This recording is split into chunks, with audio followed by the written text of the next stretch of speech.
भगवान श्री कृष्ण की वाणी तृतीय संस्करण। प्रस्तावना। भगवान श्री कृष्ण की वाणी का तृतीय संस्करण पाठकों के सम्मुख रखते हमें प्रसन्नता हो रही है। इस पुस्तक में श्रीमद् भगवद गीता तथा श्रीमद् भागवत ग्रंथों में वर्णित भगवान श्री कृष्ण के बहुमूल्य उपदेशों का संकलन है। इन चुने हुए उपदेशों का प्रभाव मानव जीवन पर चिरस्थायी होगा तथा इससे वह उन्नत होगा। आत्मज्ञान अथवा ईश्वर लाभ ही जीवन का अंतिम लक्ष्य है। आत्मज्ञान अथवा ईश्वर लाभ ही जीवन का अंतिम लक्ष्य है। इस लक्ष्य को प्राप्त करने के उपाय क्या हैं, इसका विवरण प्रस्तुत पुस्तक में दिया गया है। भगवान श्री कृष्ण के अमर वचनों से आनंद, शांति तथा बल का लाभ होता है एवं अंत में मनुष्य पूर्णत्व को प्राप्त करता है। इस दृष्टि से यह अमृत वाणी सभी के लिए उपयुक्त तथा मार्गदर्शक है। प्रस्तुत पुस्तक श्री रामकृष्ण मठ मद्रास द्वारा प्रकाशित अंग्रेजी मूल 10 स्पेक श्री कृष्णा का हिंदी अनुवाद है। हमें विश्वास है इस प्रकाशन से पाठकों का विशेष हित होगा। नागपुर 1/6/1982। श्री कृष्णाय नमः। मुखं करोति वाचालं पंगुं लंघयते गिरिं यत्कृपातमहं वन्दे परमानंद माधवम्। जिसकी कृपा पंगु गिरि चढ़ता मूक बोलता है अविराम, परमानंदी उन माधव के चरणों में शतकोटि प्रणाम। श्री कृष्ण।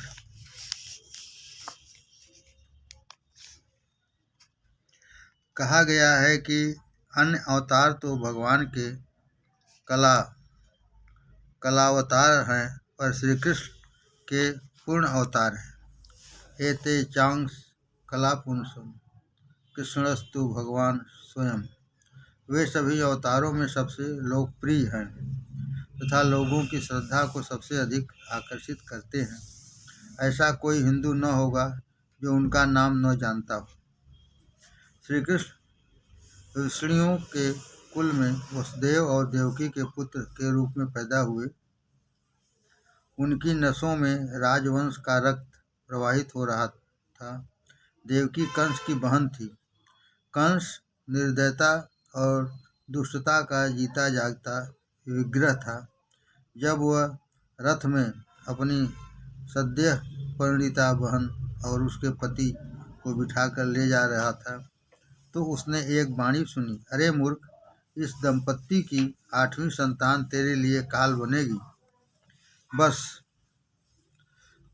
त्यों ही वह अपनी बहन को मारने के लिए झपट पड़ा, पर वसुदेव ने उसे यह कहकर समझा बुझाकर शांत किया कि वे अपनी सभी संतानों को जैसे जैसे उनका जन्म होगा कंस को लाकर सौंप देंगे। श्री कृष्ण के जन्म के ठीक पूर्व वसुदेव और देवकी को कैद कर लिया गया और उन्हें बेड़ियों में अच्छी तरह जकड़ लिया गया। मुक्तिदाता भगवान का जन्म मथुरा के कारागार में हुआ। भगवान विष्णु ही धरती को अधर्म और पाप के भार से मुक्त करने के लिए तथा साधकों को प्रकाश और मार्गदर्शन देने के लिए अवतीर्ण हुए। उनकी दैवी माया से प्रहरी निद्राग्रस्त हो गए। वसुदेव की बेड़ियां खुल गईं और फाटक खुल गए तथा शिशु को यमुना के दूसरी ओर गोकुल में नंद के यहाँ सुरक्षित रूप से पहुंचा दिया गया और उसके बदले उनकी नवजात कन्या को ले आया गया। ज्यों ही अत्याचारी कंस को देवकी की संतान के जन्म की खबर मिली, त्यों ही वह अपने भावी वधकर्ता को अपने हाथों से मार डालने के लिए कारागार की ओर लपका। पर उसे यह देखकर अत्यंत आश्चर्य हुआ कि शिशु तो एक कन्या है।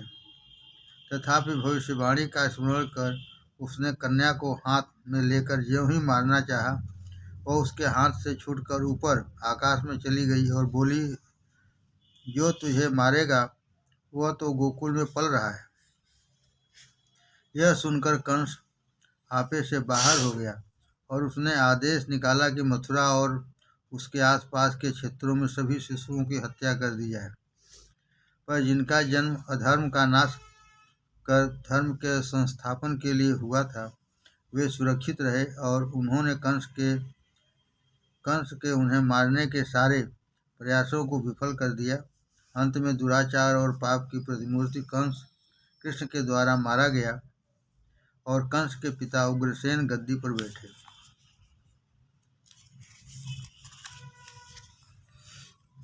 कृष्ण का शैशव चमत्कारों से भरा था। सामान्य जन के लिए तो वे अत्यंत रहस्यमय थे, पर भगवान के लिए तो वह सब खेल था। एक दिन कृष्ण ने खेल खेल में कुछ मिट्टी खा ली। धात्री माता यशोदा ने मिट्टी निकालने के लिए उनका मुंह खुलवाया और उन्होंने अत्यंत विस्मय विमूढ़ होकर देखा कि सारा ब्रह्मांड वहाँ विद्यमान है। वे इस अद्भुत दृश्य से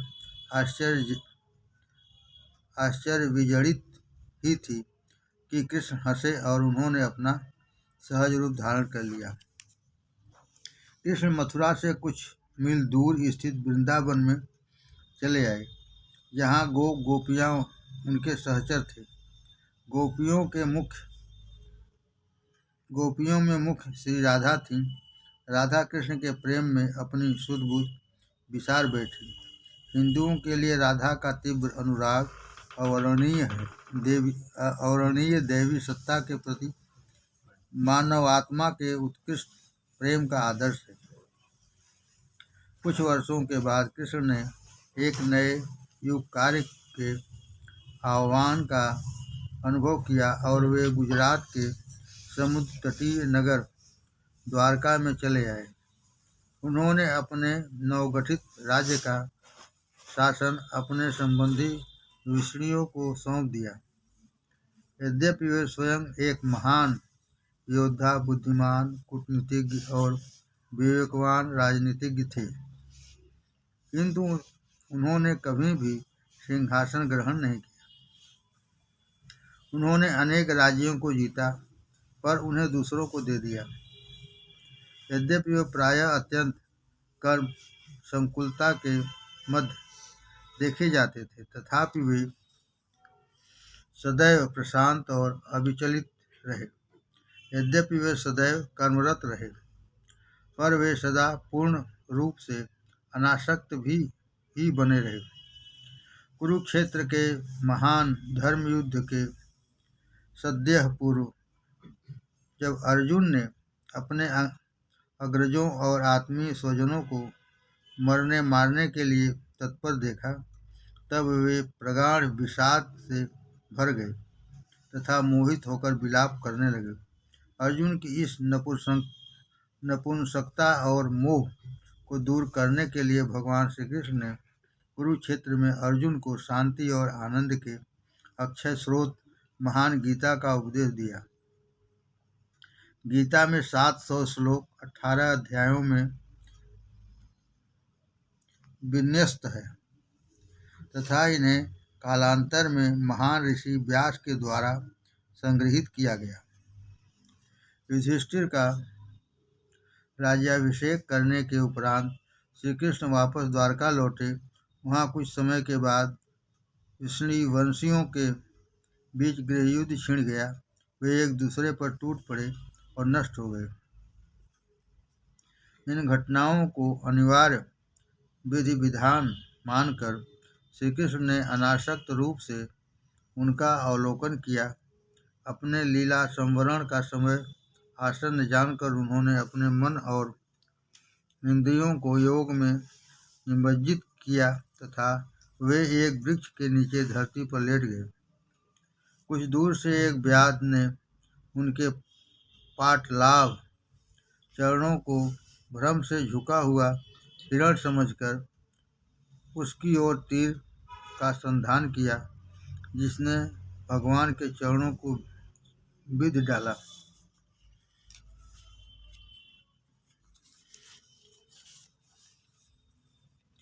समीप आने पर व्याध को अपनी भयंकर त्रुटि का भान हुआ और वह शोक से भर उठा, किंतु भगवान ने उसे मुस्कुराते हुए आशीर्वाद प्रदान किया तथा इसके बाद ही उन्होंने अपनी देह का परित्याग कर दिया। इस प्रकार समस्त अवतारों में महान श्री कृष्ण ने पापों के विनाश और धर्म की संस्थापना के अपने महान एवं दैवी युग कार्य को पूर्ण कर अपने नाशवान शरीर का परित्याग किया। यद्यपि सहस्रों वर्ष व्यतीत हो चुके हैं, पर भगवान श्री कृष्ण की स्मृति आज भी कोटि कोटि भक्तों के हृदयों में चिरनवीन बनी हुई है। वे समस्त अंधकार का विनाश करें तथा सब पर अपने शुभ आशीर्वाद का वर्षण करें। भगवान श्री कृष्ण के संबंध में स्वामी विवेकानंद के उद्गार। भगवान श्री कृष्ण विभिन्न रूपों में पूजे जाते हैं तथा वे पुरुषों के साथ ही स्त्रियों के तथा बालकों के साथ भी बड़े लोगों के भी इष्ट देव हैं। वे एक साथ एक अत्यंत विलक्षण सन्यासी और एक अत्यंत विलक्षण गृहस्थ थे। उनमें रजोगुण अत्यंत विलक्षण मात्रा में विद्यमान था और इसके साथ ही वे एक महान अद्भुत वैराग्य का जीवन व्यतीत कर रहे थे। जब तक तुमने गीता नहीं पढ़ी है तब तक कृष्ण को कभी नहीं समझा जा सकता। जब तक तुमने गीता नहीं पढ़ी है तब तक कृष्ण को कभी नहीं समझा जा सकता, क्योंकि वे स्वयं अपने उपदेशों के विग्रह थे। श्री कृष्ण की गरिमा यह है कि वे भारत की वसुंधरा में जन्म लेने वाले हमारे सनातन धर्म के सर्वोत्कृष्ट उपदेशक तथा वेदांत के अप्रतिम भाष्यकार रहे हैं। गीता में हम सांप्रदायिक संघर्ष की दूर से आने वाली ध्वनि सुनते हैं और भगवान कृष्ण मध्य में उपस्थित होकर उन सब में समन्वय और की स्थापना करते हैं। समन्वय के महान आचार्य भगवान श्री कृष्ण कहते हैं, सब मुझ में धागे में गुथे मोतियों के समान पिरोए हुए हैं। सब मुझ में धागे में गुथे मोतियों के समान पिरोए हुए हैं। भगवान श्री कृष्ण की वाणी। ज्ञान योग। जिन व्यक्तियों का हृदय पवित्र है वो धन्य है। जिन व्यक्तियों का हृदय पवित्र है वो धन्य है, क्योंकि उन्हें ईश्वर का ज्ञान दिया जाएगा। जिस प्रकार उगता हुआ सूर्य रात्रि के अंधकार का विनाश कर देता है, वैसे ही आत्मा का ज्ञान समस्त भ्रमों को दूर हटा देता है। ज्ञान का योग उन लोगों के लिए है जो किसी भी वस्तु की कामना नहीं करते। ज्ञान का योग उन लोगों के लिए है जो किसी भी वस्तु की कामना नहीं करते, क्योंकि उन्होंने यह जानते हुए समस्त कर्मों का त्याग कर दिया है कि प्रत्येक इच्छा अशुभ से परिपूर्ण होती है। जो किसी भी वस्तु की कामना नहीं करते। ज्ञान का योग उन लोगों के लिए है जो किसी भी वस्तु की कामना नहीं करते, क्योंकि उन्होंने यह जानते हुए समस्त कर्मों का त्याग कर दिया है कि प्रत्येक इच्छा अशुभ से परिपूर्ण होती है। मानव जन्म धन्य है। स्वर्ग के निवासी भी इस जन्म की कामना करते हैं, क्योंकि मनुष्य के द्वारा ही वास्तविक ज्ञान और विशुद्ध प्रेम की प्राप्ति की जा सकती है। मानव जन्म धन्य है। स्वर्ग के निवासी भी इस जन्म की कामना करते हैं, क्योंकि मनुष्य के द्वारा ही वास्तविक ज्ञान और विशुद्ध प्रेम की प्राप्ति की जा सकती है। पृथ्वी या स्वर्ग में जीवन प्राप्त करने की चेष्टा न कर। पृथ्वी या स्वर्ग में जीवन प्राप्त करने की चेष्टा न कर। जीवन के प्रति तृष्णा माया है। जीवन को क्षणस्थायी जानते हुए अज्ञान के इस स्वप्न से जाग उठ और मृत्यु का ग्रास बनने से पूर्व ज्ञान और मुक्ति पाने का प्रयास कर।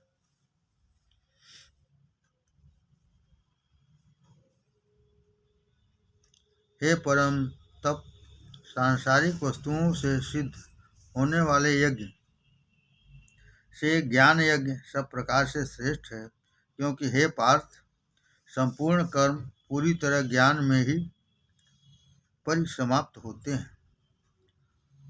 उस ज्ञान को सम्यक प्रणिपात निष्कपट भाव से प्रश्न तथा सेवा के द्वारा प्राप्त कर।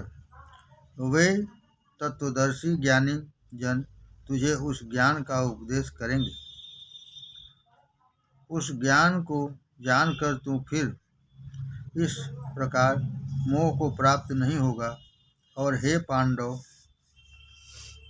उस ज्ञान के द्वारा तू संपूर्ण भूतों को अपने भीतर देखेगा और फिर उन्हें मुझ में पाएगा। हे पांडव, उस ज्ञान के द्वारा तू संपूर्ण भूतों को अपने भीतर देखेगा और फिर उन्हें मुझ में पाएगा। यदि तुम सभी पापियों से भी अधिक पाप करने वाला है, यदि तू सभी पापियों से भी अधिक पाप करने वाला है, तो भी तू ज्ञान की नौका के द्वारा समस्त पापों से तर जाएगा। हे अर्जुन, जैसे प्रज्वलित अग्नि ईंधन को भस्मसात कर देती है, वैसे ही ज्ञान की अग्नि समस्त कर्मों को भस्मसात कर देती है। निसंदेह इस संसार में ज्ञान के समान पवित्र करने वाला कुछ भी नहीं है। योग के द्वारा शुद्धांततः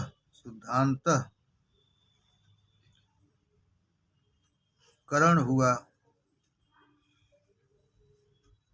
पुरुष उस ज्ञान को काल क्रम में स्वयं अपनी आत्मा में अनुभव करता है।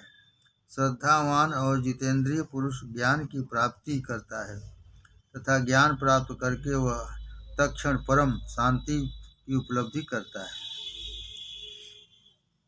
किंतु अज्ञानी, श्रद्धा रहित और संशय युक्त पुरुष विनष्ट हो जाता है। संशय युक्त पुरुष के लिए न तो यह संसार है, न परलोक और न सुख ही है।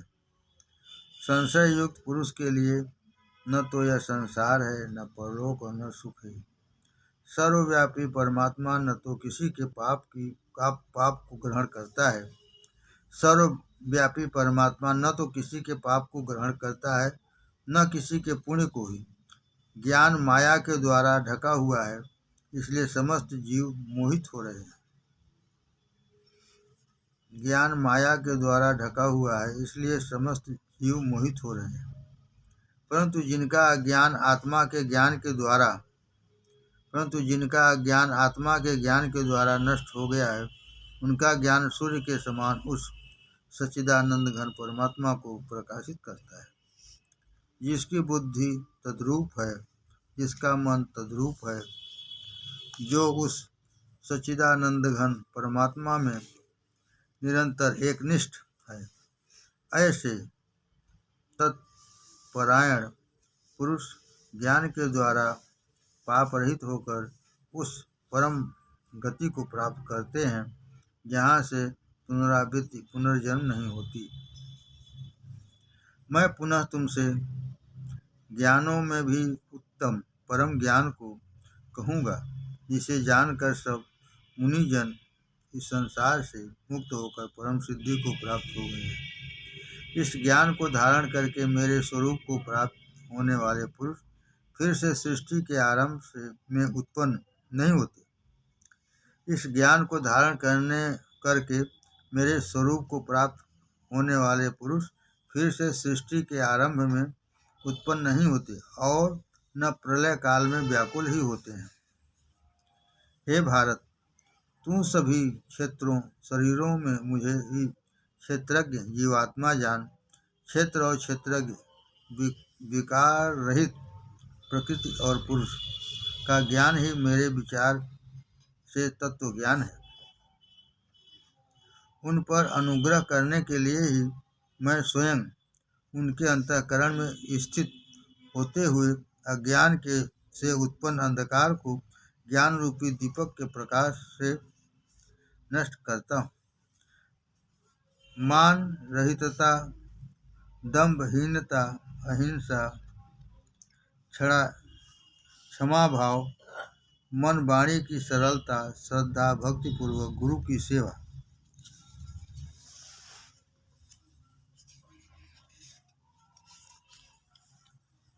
शुद्धता, स्थैर्य और मन एवं इंद्रियों सहित शरीर का निग्रह, इन सबको ज्ञान कहा गया है।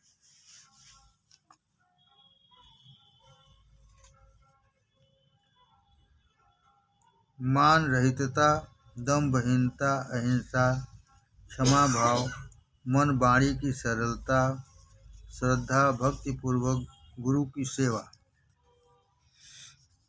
शुद्धता, स्थैर्य और मन एवं इंद्रियों सहित शरीर का निग्रह, इन सबको ज्ञान कहा गया है। इंद्रिय भोग्य पदार्थों से अनासक्ति, अहंकार का अभाव, जन्म मृत्यु जरा और व्याधि में दुख और दोष का दर्शन, ये सब ज्ञानी व्यक्ति के सद्गुण हैं। इंद्रिय भोग्य पदार्थों से अनासक्ति, अहंकार का अभाव, जन्म मृत्यु जरा और व्याधि में दुख और दोष का दर्शन, ये सब ज्ञानी व्यक्ति के सद्गुण हैं। पुत्र, स्त्री, घर और धन आदि में आसक्ति का अभाव और ममता का न होना तथा प्रिय अप्रिय की प्राप्ति में चित्त का सदैव सम रहना। प्रिय अप्रिय की प्राप्ति में चित्त का सदैव सम रहना, ये सब ज्ञान कहे जाते हैं।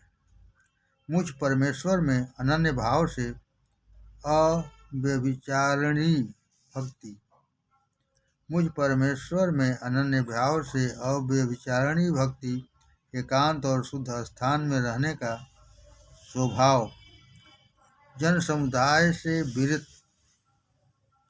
एकांत और शुद्ध स्थान में रहने का स्वभाव, जन समुदाय से विरत, अध्यात्म ज्ञान में नित्य स्थिति, तत्व ज्ञान के उद्देश्य रूप परमात्मा का सर्वत्र दर्शन, तत्व ज्ञान के उद्देश्य रूप परमात्मा का सर्वत्र दर्शन, इन सब को ज्ञान कहा गया है तथा जो इससे विपरीत है उसे अज्ञान। हे कौन्तेय, सिद्धि को प्राप्त हुआ पुरुष किस प्रकार ज्ञान की परानिष्ठा अर्थात ब्रह्म को प्राप्त करता है। हे कौन्तेय, सिद्धि को प्राप्त हुआ पुरुष किस प्रकार ज्ञान की परानिष्ठा अर्थात ब्रह्म को प्राप्त होता है, उसको तुम मुझसे संक्षेप में जानो। आत्मा, हे भारत, सबके शरीर में सदा विराजमान यह आत्मा अवध्य है। हे भारत, सबके शरीर में सदा विराजमान यह आत्मा अवध्य है, इसलिए किसी प्राणी के लिए मुझे शोक करना योग्य नहीं। इसलिए किसी प्राणी के लिए मुझे शोक करना योग्य नहीं है। उसको नाश रहित जान जिससे यह संपूर्ण जगत व्याप्त है। उसको नाश रहित जान जिससे यह संपूर्ण जगत व्याप्त है। इस अविनाशी का विनाश करने में कोई भी समर्थ नहीं है। जो इस आत्मा को मारने वाला समझता है तथा जो इसको मरा मानता है, ये दोनों ही सही नहीं समझते। यह आत्मा न तो मारता है और न मारा जाता है। यह आत्मा न तो किसी काल में जन्म लेता है न मरता है, न ही यह आत्मा एक बार होकर फिर अस्तित्वहीन होने वाला है। यह अजन्मा, नित्य, शाश्वत और पुरातन है। यह शरीर का नाश होने पर भी इसका नाश नहीं होता। हे पार्थ, जो पुरुष इस आत्मा को नाश रहित, नित्य, अजन्मा और अव्यय जानता है, वह कैसे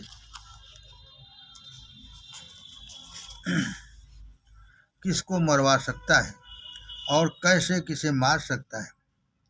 जैसे मनुष्य पुराने वस्त्रों को त्याग कर दूसरे नए वस्त्रों को ग्रहण करता है, वैसे ही जीवात्मा जीवात्मा अपने शरीरों को त्याग कर दूसरे नए शरीरों में प्रवेश करता है। यह आत्मा अच्छेद्य, अदाह्य, अक्लेद्य और अशोष्य है। यह आत्मा नित्य, सर्वव्यापक, अचल, स्थिर रहने वाला और सनातन है। इस आत्मा को अव्यक्त, अचिन्त्य, अचिंत्य और अविकारी कहा जाता है। इसलिए इस आत्मा को ऐसा जानकर तुझे शोक करना उचित नहीं है। हे भारत, सबके शरीर में सदा विराजमान यह आत्मा अवध्य है, इसलिए किसी प्राणी के लिए तुझे शोक करना योग्य नहीं है। पुरुष इस देह में स्थित होते हुए भी पर त्रिगुणमयी माया से सर्वथा अतीत। पुरुष इस देह में स्थित होते हुए भी पर त्रिगुणमयी माया से सर्वथा अतीत है और इसे उपद्रष्टा, अनुमति देने वाला, भर्ता, भोक्ता, महेश्वर और परमात्मा कहा गया है। परमात्मा को कितने ही मनुष्य ध्यान के सहारे आत्मा के द्वारा आत्मा में देखते हैं। कुछ ज्ञान के सहारे, कुछ योग के सहारे और कुछ कर्मयोग के सहारे देखते हैं, क्योंकि वह सब में समभाव से स्थित परमेश्वर को समान रूप से देखता हुआ आत्मा को आत्मा के द्वारा नष्ट नहीं करता, इसलिए वह परम गति को प्राप्त करता है। जो पुरुष संपूर्ण कर्मों को सब प्रकार से प्रकृति के द्वारा किया हुआ देखता है और आत्मा को अकर्ता के रूप में देखता है, वस्तुतः वही देखता है। हे कौन्तेय, अनादि और गुणातीत होने के कारण यह परमात्मा शरीर में स्थित होते हुए भी न तो करता है न लिप्त होता है। जिस प्रकार सर्वत्र व्याप्त होते हुए भी आकाश सूक्ष्म होने के कारण लिप्त नहीं होता, उसी प्रकार सर्वत्र देह में स्थित होते हुए भी आत्मा लिप्त नहीं होती। जिस प्रकार एक ही सूर्य संपूर्ण ब्रह्मांड को प्रकाशित करता है, उसी प्रकार हे भारत, एक